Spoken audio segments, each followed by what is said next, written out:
Hello, ഇന്ന് നമ്മൾ വളരെ ടേസ്റ്റിയും അതുപോലെ വളരെ സോഫ്റ്റ് ആയിട്ടുള്ള ഒരു ഗുലാബ് ജാമുൻ്റെ റെസിപ്പി ആട്ടോ ചെയ്യുന്നത്.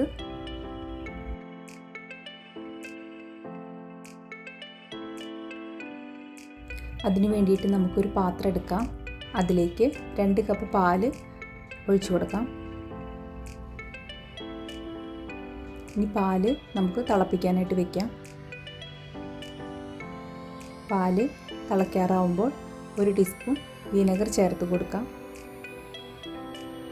വിനെഗർ ചേർത്ത് കൊടുത്തതിന് ശേഷം നമുക്ക് നന്നായി ഒന്ന് ഇളക്കാം.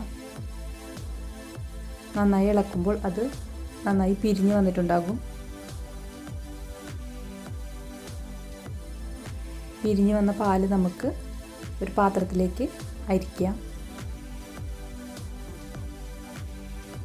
അരിച്ചതിന് ശേഷം അതിൻ്റെ വെള്ളം മാറ്റി വയ്ക്കാം. അരിച്ചത് നമുക്ക് ഒരു പാത്രത്തിലേക്ക് ഇട്ട് കൊടുക്കാം.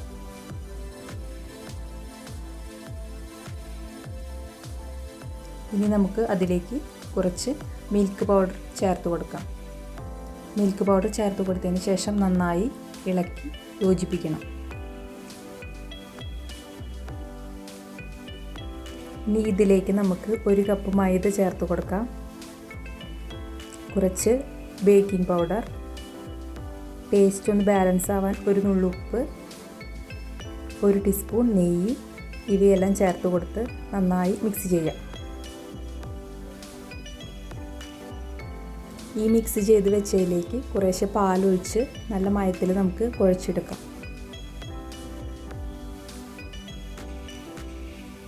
ഈ കുഴച്ചെടുത്ത മാവ് നമുക്ക് കുറച്ച് നേരത്തേക്ക് മാറ്റി വയ്ക്കാം. ഇനി നമുക്ക് ഇതിലേക്ക് വേണ്ട ഷുഗർ സിറപ്പ് തയ്യാറാക്കാം.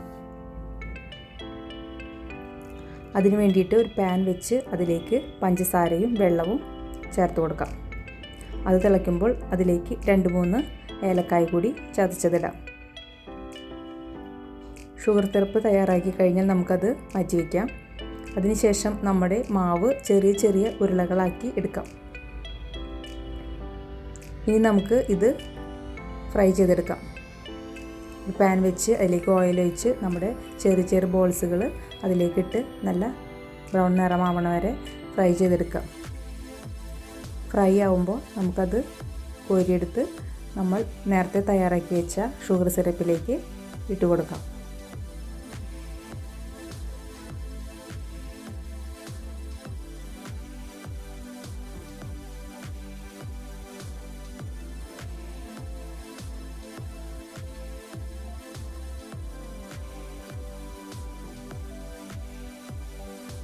ഇതുപോലെ എല്ലാ ബോൾസുകളും നമുക്ക് ഫ്രൈ ചെയ്തിട്ട് ഷുഗർ സിറപ്പിലേക്ക് ഇട്ട് കൊടുക്കാം. കുറച്ചധികം നേരം നമ്മുടെ ബോൾസുകൾ ഷുഗർ സിറപ്പിൽ ഇട്ട് വെക്കണം. എന്നാലേ നമ്മുടെ ഗുലാബ് ജാമുൻ നല്ല സോഫ്റ്റായിട്ട് വരുള്ളൂ.